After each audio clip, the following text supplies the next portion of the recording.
Heat is energy. Temperature is an indicator of the amount of heat in a system. Heat can produce extreme temperatures and destruction when badly dissipated.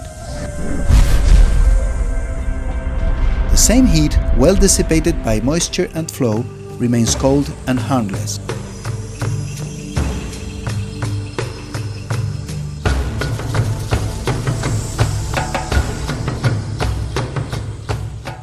Phacoprobes can produce heat by friction.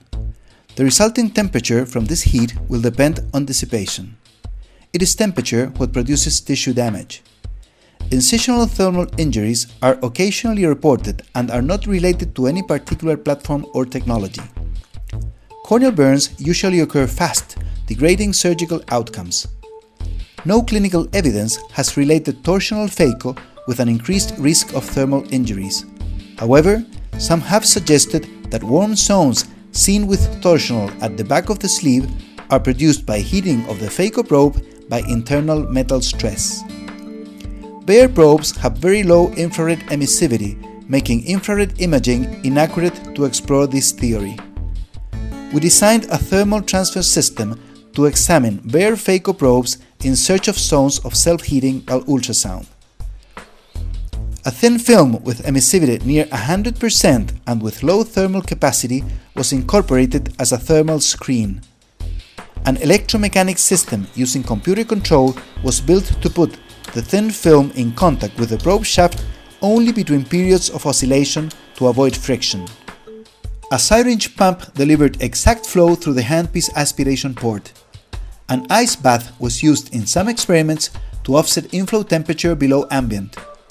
Water spray from the vibrating tip had to be controlled using a collector system with a perforated membrane and strong aspiration. Ultrasonic activation of bare probes produced an evenly distributed temperature increase in axial and in torsional modes. We were surprised to find out that torsional activation did not heat up the shaft of the bare phacoprobe more than axial. High US power and reduced flow produce more pronounced temperature elevations with axial. In all tests, the probe self-heating phenomenon described was more relevant with axial operation. No focal temperature increase was found in the shaft of the probes that could correlate with the warm zones observed at the back of the sleeve in torsional mode. These warm zones, with no reported clinical relevance, could be related to some polymer response to the acoustic field, but not to probe self-heating. Internal metal stress, if involved, would be more relevant in axial mode according to these tests. Surgeons manipulating a handpiece will apply force against the incision walls with the vibrating probe. The impact of sleeve compression at incision level was evaluated for torsional and axial modes. A different computer-controlled system was built to examine the thermal response of the probe sleeve complex under controlled load conditions and flow restriction. A special array was implemented to accommodate the sleeve distal end, allowing flow without constriction of the incisional zone. Force was transmitted to the surface of the sleeve using a 2.2 mm strip of thin film, emulating stress conditions occurring during real surgery. The system delivered pulses of compression and relief with precise force and timing. Flow was circulated by a dual syringe pump and was continuously monitored using a flow sensor. We found no references indicating the range of force a surgeon can apply to the walls of an incision during surgery. To find this out, we used the principle of operation of beam torque wrenches.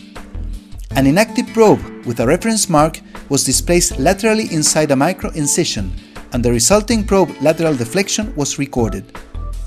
The probe was then tested in the lab using the force control system. In this way, we obtained an estimation of real incision stress levels, useful for this and future tests. Experiments were performed in sequences of axial and torsional power using load pulses of fixed magnitude and duration.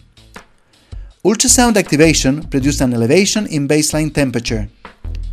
Adding load produced a further increment in temperature that was more relevant with axial than with torsional. Increasing power produced more temperature elevation at the simulated incision location with axial. Low flow was associated with higher temperatures, also with axial. In general, for equal settings, axial produced more heat than torsional in the incisional area.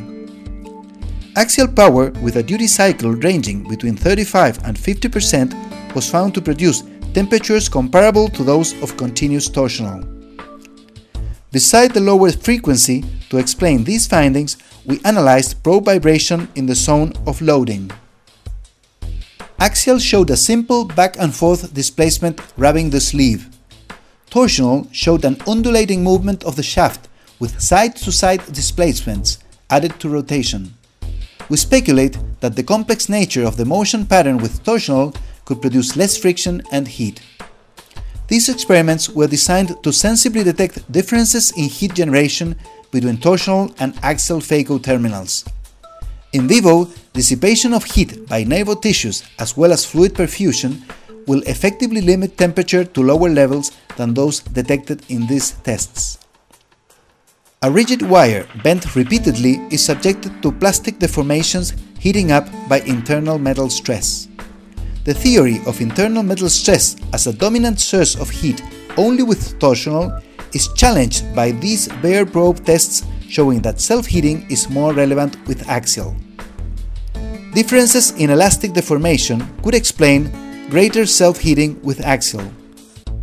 Probes with a sleeve simulating incision conditions also demonstrated that axial produces more heat, especially under load. Heat produced by continuous torsional could be matched to a duty cycle between 30 and 50% using axial. Although we report that axial phaco produces more heat than torsional, we believe that all modern phaco platforms are safe, operated within recommended settings. Console sensors can detect situations that can lead to thermal injuries, such as low BSS or a dropped irrigation line. Flow-preserving features are available, such as the bypass port.